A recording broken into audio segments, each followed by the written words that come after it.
ਕਹਿੰਦਾ ਪਿਛਲਾ ਸਮਾਂ ਜੋ ਤੁਰ ਗਿਆ ਮੁੜ ਕਦੇ ਤੂੰ ਤੱਕੀ ਨਾ, ਖੁਸ਼ੀਆਂ ਨਾਲ ਤੂੰ ਰਹਿਣਾ ਸਿੱਖ ਲੈ, ਦੁਸ਼ਮਣਬਾਜ਼ੀ ਰੱਖੀ ਨਾ। ਵਾਹ। ਕਹਿੰਦਾ ਸਮੇਂ ਨੇ ਆਪਣੀ ਚਾਲ ਹੈ ਚੱਲਣਾ, ਸਮੇਂ ਨੇ ਆਪਣੀ ਚਾਲ ਹੈ ਚੱਲਣਾ, ਸੱਚ ਕਮਾਈ ਛੱਡੀ ਨਾ, ਦੁੱਖ ਤੇ ਸੁੱਖ ਸਭ ਨਾਲ ਵੰਡਾਈ, ਉੱਥੋਂ ਵੀ ਕਿਤੇ ਤੂੰ ਭੱਜੀ ਨਾ। ਵਾਹ ਬਈ ਵਾਹ ਜੀ। ਪੰਜਾਬੀ ਰੇਡੀਓ USA ਦੇ ਸਭ ਸੁਣ ਰਹੇ ਸਤਿਕਾਰਯੋਗ ਸਰੋਤਿਆਂ ਨੂੰ ਔਰ ਸਾਡੇ ਡਿਜੀਟਲ ਪਲੇਟਫਾਰਮ ਰਾਹੀਂ ਦੇਖਣ ਵਾਲੇ ਦਰਸ਼ਕਾਂ ਨੂੰ ਇੱਕ ਵਾਰ ਫਿਰ ਮਸੂਦ ਮੱਲੀ ਬੜਾ ਜੀ ਆਇਆਂ ਨੂੰ ਕਹਿੰਦਾ ਔਰ ਸਵਾਗਤ ਕਰਦਾ ਆਪ ਸਭ ਦਾ ਗੁਰਦੁਆਰਾ ਗੁਰੂ ਘਰ ਨਾਨਕ ਪ੍ਰਕਾਸ਼ ਉੱਥੇ ਟ੍ਰੇਸੀ 'ਚ। ਔਰ ਇਸ ਵੇਲੇ ਸਾਡੇ ਨਾਲ ਰੋਸ਼ਨ ਸਿੰਘ ਜੀ ਮੌਜੂਦ ਨੇ, ਬਹੁਤ ਸੋਹਣੇ ਕਵੀ ਨੇ। ਸੋ ਮੌਕੇ ਦੇ ਮੁਨਾਸਬਤ ਦੇ ਨਾਲ ਅਸੀਂ ਇਹਨਾਂ ਨੂੰ ਆਖਿਆ ਕਿ ਆਓ ਔਰ ਕੋਈ ਰਚਨਾ, ਕੋਈ ਕਵਿਤਾ, ਕੋਈ ਲਿਖਿਆ ਹੋਇਆ ਜਿਹੜਾ ਉਹ ਸਾਡੇ ਸੁਣਨ ਵਾਲਿਆਂ ਦੇ ਰੂਬਰੂ ਪੇਸ਼ ਕਰੋ। ਪਹਿਲਾਂ ਤੇ ਰੋਸ਼ਨ ਜੀ ਆਇਆਂ ਨੂੰ ਸਤਿ ਸ਼੍ਰੀ ਅਕਾਲ ਜੀ। ਸਤਿ ਸ੍ਰੀ ਅਕਾਲ ਜੀ। ਕੀ ਹਾਲ ਚਾਲ ਹੈ? ਵਧੀਆ ਨਜ਼ਾਰੇ ਆ ਜੀ।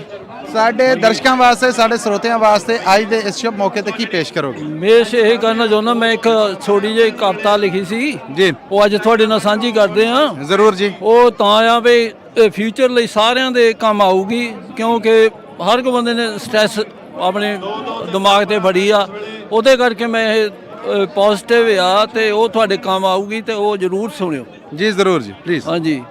ਕਹਿੰਦਾ ਜ਼ਿੰਦਗੀ ਬੜੀ ਆ ਛੋਟੀ ਮਿੱਤਰਾ, ਕਹਿੰਦਾ ਜ਼ਿੰਦਗੀ ਬੜੀ ਆ ਛੋਟੀ ਮਿੱਤਰਾ, ਬਿਨ ਪਿਆਰ ਤੋਂ ਕੱਢੀ ਨਾ, ਪਿਆਰ ਨਾਲੋਂ ਕੁਝ ਹੈ ਨਹੀਂ ਚੰਗਾ, ਪਿਆਰ ਕਰਨਾ ਕਦੇ ਤੂੰ ਛੱਡੀ ਨਾ। ਵਾਹ।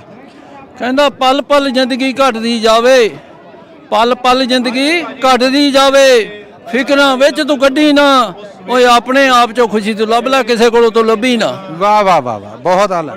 ਕਹਿੰਦਾ ਪਿਛਲਾ ਸਮਾਂ ਜੋ ਤੁਰ ਗਿਆ ਮੁੜ ਕਦੇ ਤੂੰ ਤੱਕੀ ਨਾ, ਖੁਸ਼ੀਆਂ ਨਾਲ ਤੂੰ ਰਹਿਣਾ ਸਿੱਖ ਲੈ, ਦੁਸ਼ਮਣਬਾਜ਼ੀ ਰੱਖੀ ਨਾ। ਵਾਹ।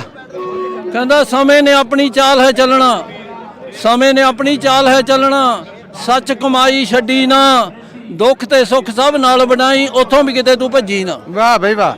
ਕਹਿੰਦਾ ਘਾਟੇ ਵਾਧੇ ਬਹੁਤ ਨੇ ਹੋਣੇ, ਘਾਟੇ ਵਾਧੇ ਬਹੁਤ ਨੇ ਹੋਣੇ, ਦਿਲ ਆਪਣਾ ਤੂੰ ਛੱਡੀ ਨਾ, ਅੱਗੇ ਅੱਗੇ ਵਧਦਾ ਜਾਈ, ਰੋਸ ਕਿਸੇ ਤੇ ਕੱਢੀ ਨਾ। ਵਾਹ। ਕਹਿੰਦਾ ਰੋਸ਼ਨ ਆਪਣੇ ਆਪ ਨੂੰ ਨੀਵਾਂ ਸਮਝੀ, ਆਪਣੇ ਆਪ ਨੂੰ ਨੀਵਾਂ ਸਮਝੀ, ਮਾੜੇ ਬੋਲ ਮੂੰਹ ਚੋਂ ਕੱਢੀ ਨਾ, ਰੱਬ ਤੇਰੇ ਨਾਲ ਸਦਾ ਹੀ ਰਹਿੰਦਾ, ਨਾ ਲੈਣਾ ਉਹਦਾ ਛੱਡੀ ਨਾ, ਰੱਬ ਤੇਰੇ ਨਾਲ ਸਦਾ ਹੀ ਰਹਿੰਦਾ, ਨਾ ਲੈਣਾ ਉਹਦਾ ਛੱਡੀ ਨਾ। ਵਾਹਿਗੁਰੂ ਜੀ ਕਾ ਖਾਲਸਾ, ਵਾਹਿਗੁਰੂ ਜੀ ਕੀ ਫਤਿਹ। ਬਹੁਤ ਧੰਨਵਾਦ ਤੁਹਾਡਾ ਰੋਸ਼ਨ ਜੀ ਕਿ ਤੁਸੀਂ ਇਹ ਸੋਹਣੀ ਵਰੀ ਕਵਿਤਾ ਜਿਹੜੀ ਸਾਡੇ ਸੁਣਨ ਵਾਲਿਆਂ ਨਾਲ, ਦੇਖਣ ਵਾਲਿਆਂ ਨਾਲ ਸਾਂਝੀ ਜੀ ਕੀਤੀ। ਤੁਹਾਡਾ ਵੀ ਮਿਹਰਬਾਨੀ ਜਿਨ੍ਹਾਂ ਨੇ ਸਾਨੂੰ ਮੌਕਾ ਦਿੱਤਾ ਸੁਣਾਉਣ ਦਾ, ਤੇ ਬਾਕੀ ਹੋਰ ਤਾਂ ਮੇਰੇ ਕੋਲ ਬਹੁਤੇ ਸ਼ਬਦ ਹੈ ਨਹੀਂ, ਤਾਂ ਬਸ ਇਹੀ ਕਹੂੰਗਾ ਵੀ ਸਾਰਿਆਂ ਨੂੰ ਇਹੀ ਕਹਾਂਗੇ ਪੋਜ਼ਿਟਿਵ ਸੋਚੋ, ਤਾਂ ਕਿ ਜਿਹੜੀਆਂ ਬਿਮਾਰੀਆਂ ਜਿਹੜੀਆਂ 95% ਲੋਕਾਂ ਨੂੰ ਇਹਦੀਆਂ ਹੀ ਲੱਗੀਆਂ ਵੀ ਆਪਾਂ ਨੈਗੇਟਿਵ ਸੋਚਦੇ ਆ, ਪੋਜ਼ਿਟਿਵ ਸੋਚੀਏ ਤਾਂ ਵਧੀਆ ਆ। ਬਿਲਕੁਲ ਠੀਕ, ਧੰਨਵਾਦ ਤੁਹਾਡਾ। ਥੈਂਕ ਯੂ ਜੀ। ਥੈਂਕ ਯੂ ਜੀ। ਹਲੋ ਜੀ, ਇਸ ਕਵਿਤਾ ਦੇ ਨਾਲ ਹੁਣ ਮੈਂ ਬੋਲਾਂਗਾ, ਸਵਾਦ ਕਿਰਕਰਾ ਹੋਏਗਾ। ਸੋ ਹਜੇ ਤੱਕ ਲਈ